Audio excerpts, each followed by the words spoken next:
Jeg synes jo, at nu har jeg løbet en del maraton, jeg synes, de her poser, de var helt fantastiske. Altså det var rart og nemt, og det var faktisk nemmere at få dem op, end vi lige havde regnet med. De er nemmere at få fat i forhold til grus. Du har tid til at løbe med dem og få åbnet dem på den nemme måde, og så har du ikke vand ud over det hele, og du kan stadig beholde vejrtrækningen, når du ligger ude på ruten. Det synes jeg, at det gør, du taber ikke tid eller... Ja.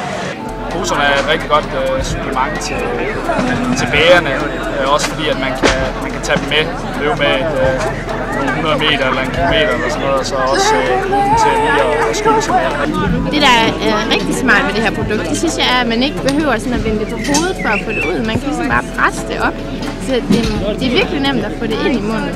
Der er rigtig mange, der kunne gemme det med deres bælte, fordi der var luft til, at den kunne sidde fast i bæltet, altså inden man åbnede den.